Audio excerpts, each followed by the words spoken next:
Aaron Rodgers joined the Stephen A. Smith Show on SiriusXM Mad Dog Radio yesterday, Channel 82, 1 to 3 Eastern. Stephen A., don't say I don't love you. Rodgers facing his fair share of critics, including the media, his brother, former teammates such as Greg Jennings, and the list goes on. Stephen A. asked Jennings about this criticism yesterday. Take a listen. I don't really feel like I need to react to every story that's out there.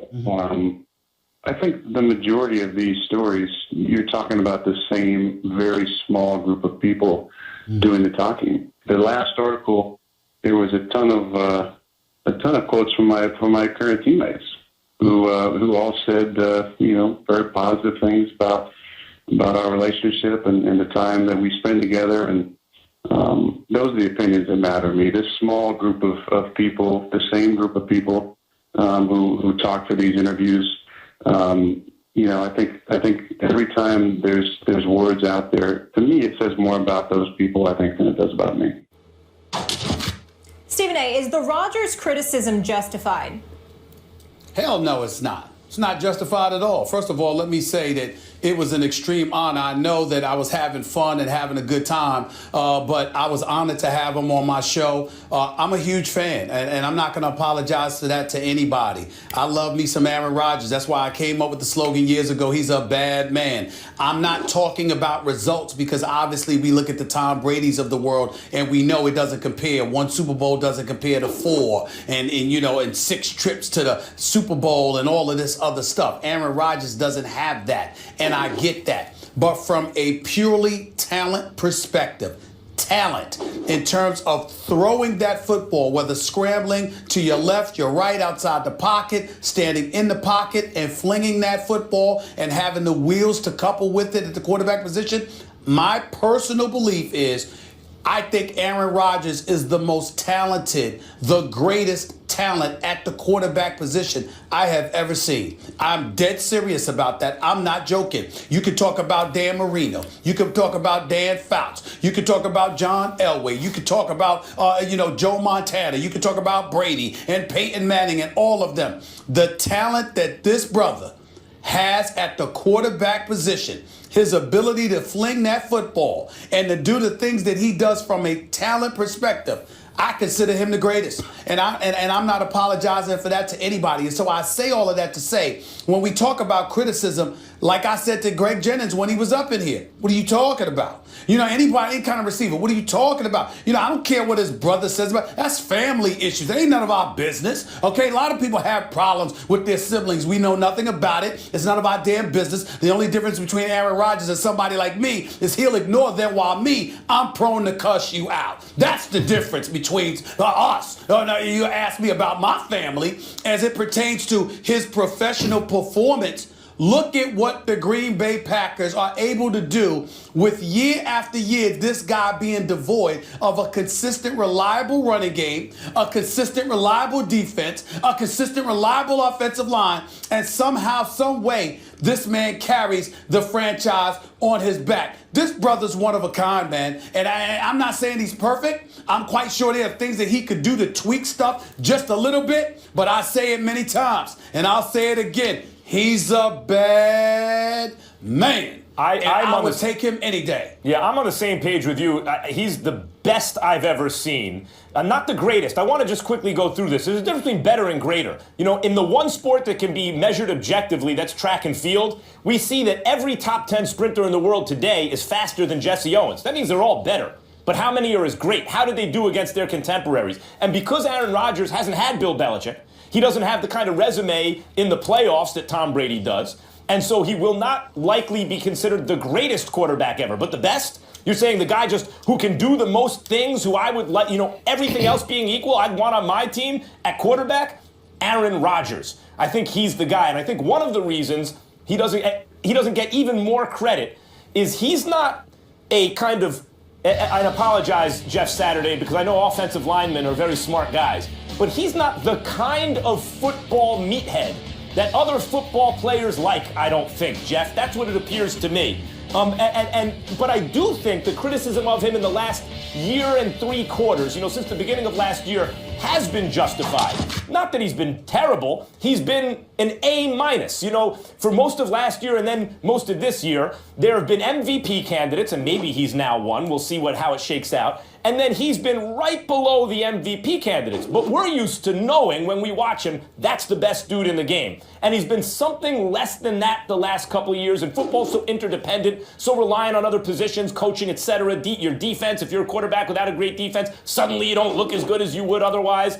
So I get all that, but I also think his play has been something less than the best version of himself. And so the recent criticism, based on the standard he set, is justified. He's still elite, but the 3 or 4 or 5 years before last season, I thought that's the best player in the game, period. And truth be told, guys, I'll still take Aaron Rodgers before anyone else. I think if Bill Belichick had Aaron Rodgers on the Patriots right now, they'd be even better. I just think he's that good.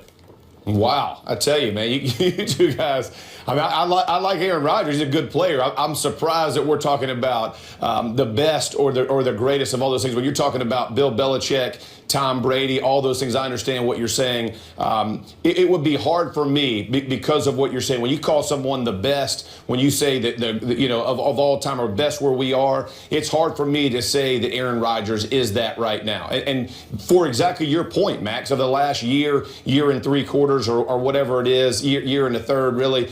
But to your point, it hasn't just been Aaron Rodgers. I think Aaron Rodgers had tried to press because of what he was being asked to do. I think when you have a football team that, to your point, can't run the football, you're struggling protection, your defense isn't lining up and taking care of business the way they should. As a quarterback, you take too much credit and you get too much criticism. And that's just the role, and that's the job that you have signed up for. So he has taken some shots that probably weren't necessarily fair according to the way that he's played. Because I'm like you, every year, I don't consider him below the MVPs. I always think he's in that MVP category because what you do ask him to do, whether it's extend plays with his legs, put the ball downfield, be aggressive and make those attacking style offensive plays, listen, that's hard to do.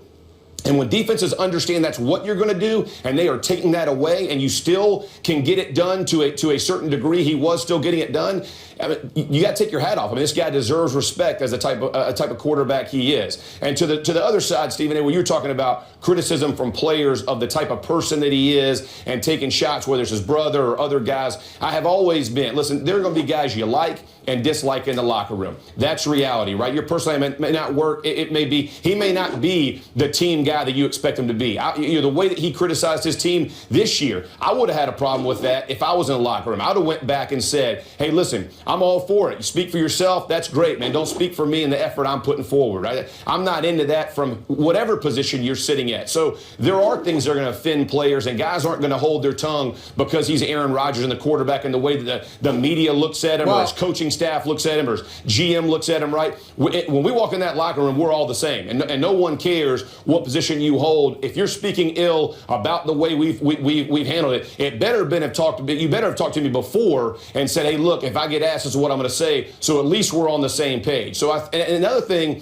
when you talked about the Jennings and you talked about Donald Driver and those guys played with Favre before that as well. So they're taking it from a different relationship maybe altogether, and we don't know. And until you put it in context, I don't know. But I would say that criticism on the field is ill-fated. This guy, as a football player, has played lights out. He deserves all the credit he gets. MVP candidates, most valuable player, the awards he's gotten. Will he get to that 4 or 5 number from the Super Bowls? You have no idea. With a better coach, with Belichick, would they be better? No one knows. So we're assuming a lot of things with all that kind of stuff. But ultimately, in the system he's in, he's been a fantastic player. Let me tell you the problem that I have with you saying that we're assuming.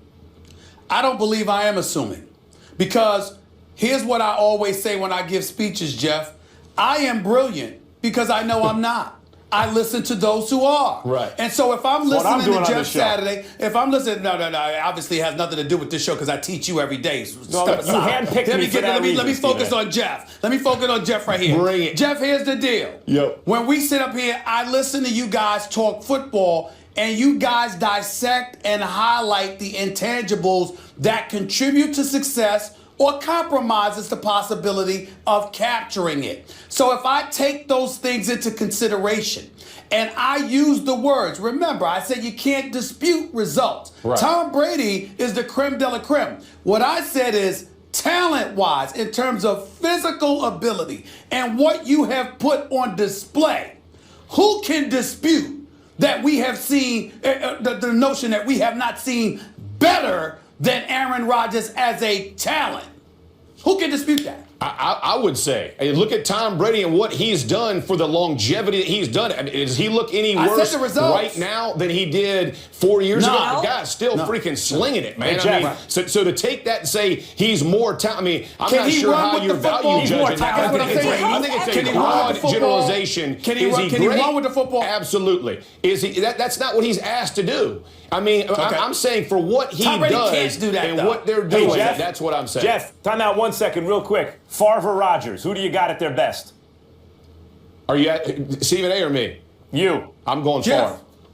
Wow, I'm going Rodgers. Please. Intercept as many interceptions as he threw. Just stop it, Jeff knows a little more about football than Steve and me put together. Come on. Two guys in Green Bay. You know who my favorite is. He's going to have a 1 and 8 on his jersey, right? I mean, I'm going to drink my hot chocolate. That's where I'm going to drink my hot chocolate. That's where I'm going. I ain't got time. I ain't got time. We want you guys to tell us Jeff, what you think in our stop it, Twitter Jeff. poll. Who Stop would you it. rather have as your team's quarterback, Aaron Rodgers or Tom Brady? The guys have some. Oh, I like to see this. To this one. I'm Team Brady, Jeff. Thank you so much for being with us. Appreciate you. Thank you. Hey, your Steelers are surging at the right time, winners of 4 straight, and now first in the AFC North at 8-5. Le'Veon Bell feeling good about it after his franchise best 298 yards from scrimmage against the Bills. How about that? Telling Peter King of the Monday Morning Quarterback, I don't think any team in the NFL wants to play us right now. Since week 8 or 9, I've been saying this. Next week, we'll play even better. Now, since midseason, Bell's been averaging 191.4 yards from scrimmage. Stephen A., this is your squad. Is Bell right? No, he's not right. I think he's right if he's talking about their offense. I think there's plenty of teams that I could pick from that would love to play against the Steelers defense. I don't think they're that enamored with it. This is not the Steel Curtain. This is not the Jays of Mean Joe Green and L.C. Greenwood with Jack Lambert and Jack Ham and Mel Blount and the crew. These are these Steelers where you got Cockrell and Gay and whoever the hell else is in their secondary that ain't getting it done. They rank 21st against the pass. And oh, by the way, that's a vast improvement compared to what they were. So even though they're improving and Mike Tomlin is going about the business of correcting those things, the reality is clear. The Pittsburgh Steelers are continuously suspect against the pass. Teams know you can throw on this team. And as a result, there's plenty of teams that would not mind playing against the Steelers at all based on that defense. Offensively, that's a different matter.